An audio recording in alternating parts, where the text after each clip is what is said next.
Get ready for some vegan hacks that are going to make your life so much easier, healthier, and more delicious.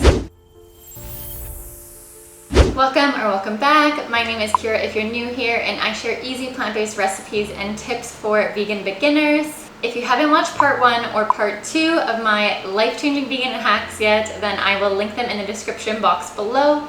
Definitely go check those out after this video. Let's dive in with vegan life-changing hack number 1. Reading labels. Okay, so if you're new to veganism or you are just starting it, you're probably struggling with reading labels. I know there's lots of memes where it's like when you're vegan on day 1 and it takes you like hours to like look around, and then vegan on day like 300 and like there's these lasers coming from the sky.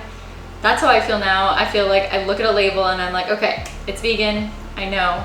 So here we go. I'm going to bless you with this information and hopefully it helps you a lot in your grocery store things. The main thing here is when it says if it contains something non-vegan, so if it contains meat or milk or cheese or milk powder. Gelatin is a big one as well. Gelatin is from animal bone, so most candy has gelatin if it's like a gummy. Amarillo cinco, or sorry, yellow number 5. I'm used to seeing it in Spanish here. But yeah, yellow number 5 is also not vegan. It's a colorant that comes from some type of bug, I think like beetles or something. So yeah, anything dairy, meat, all the things that you know. If it says contains, that means that it is actually in the product.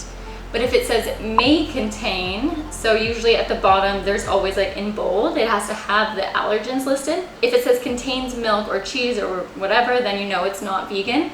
But if it says may contain traces of milk, cheese, that just means that it was made in the same factory as them, but the product doesn't actually have it inside. So depending on how strict, like if you actually have like a lactose allergy where your body would not be okay with it even like being in the same factory as cheese, then you would still want to avoid that. But if you're just looking to make sure that the product is vegan, then it's totally fine, it's totally safe, it is completely vegan. Hope that makes sense. Okay, moving on to hack number 2. This is a biggie, supplementing as a vegan. So supplements aren't actually so complicated as I feel like lots of people make them out to be. As a vegan, you really should be taking 2 things. You should be taking a vegan omega supplement, which is DHA essentially, which is coming from the algae in the sea. It's not, people think that you can only get omegas from fish, but fish actually get it by eating the algae. So really by being vegan and taking an algae supplement, you're just cutting out the middleman. You know, you don't really need the fish. Make sure when you're buying supplements that the capsules are also vegan, because a lot of the time the capsules are made with gelatin. So if it says vegetarian capsule, then it's safe. Okay, the only other supplement that you really need to be taking as a vegan, which I say need on like loose terms, because really you should just test your blood. And if you're not low in these things, then you really don't need to supplement them. But it is just good as a precaution and just to make sure that you have everything you need. So the other thing is a B12 supplement. So B12 is really good for your energy levels, and a lot of people think that you can only get it on a meat eater's diet. But again, the animals that meat eaters are eating are getting it from the dirt. But now that there's factory farming and these animals really aren't grazing on dirt anymore, where like the B12 was naturally derived from, the farmers are actually supplementing the animals with B12. So you're really, again, you're just eating the middleman.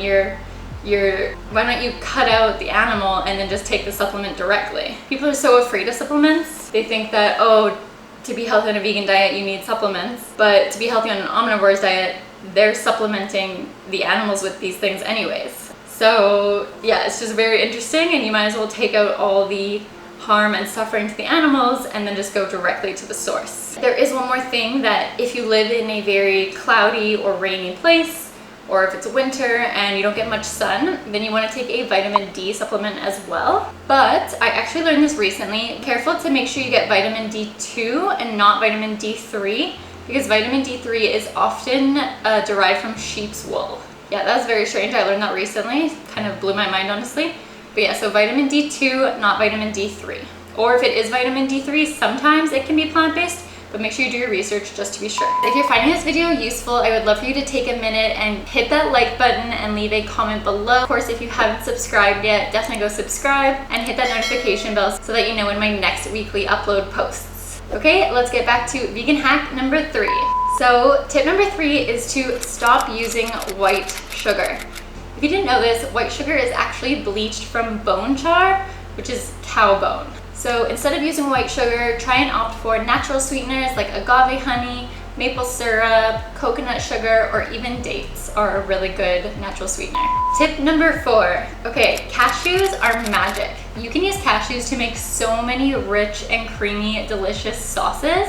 I actually love using them to make a vegan cheese sauce, like a vegan nacho cheese sauce. I also made a vegan mozzarella using them. And you can really just like mix cashews with any kind of like spices and other things that you want, any herbs like cilantro or dill or whatever, and make like a creamy dill sauce or like a creamy cilantro sauce, and they're just so good. But yeah, if you're looking for a good like creamy healthy cheese sauce, I know as a new vegan it can be hard to really like get used to the taste of vegan cheeses, so I really find that making your own is always the best. And this like nacho cheese sauce that I make with cashews and nutritional yeast and like carrots and potatoes and other stuff is so freaking delicious. I'll link it below for you as well, so check that out after. It's so good. Okay, moving on to tip number 5. It's all about Brazil nuts. So if you've never heard of Brazil nuts, they are really good for your selenium intake, and vegans are known to be a little bit lower in their selenium. You can also get selenium from other things like whole grains and beans and soy products. So if you're eating a whole foods plant-based diet, then you really don't need to worry about your selenium. But just in case your blood comes back that it's low, or you just really want to like make sure you're covering all your bases, just eat a couple of Brazil nuts every day and you're gonna be all set with your selenium. Once again, go check out the first 2 if you haven't watched them yet. They are down below in the description box, and we'll see you in the next video.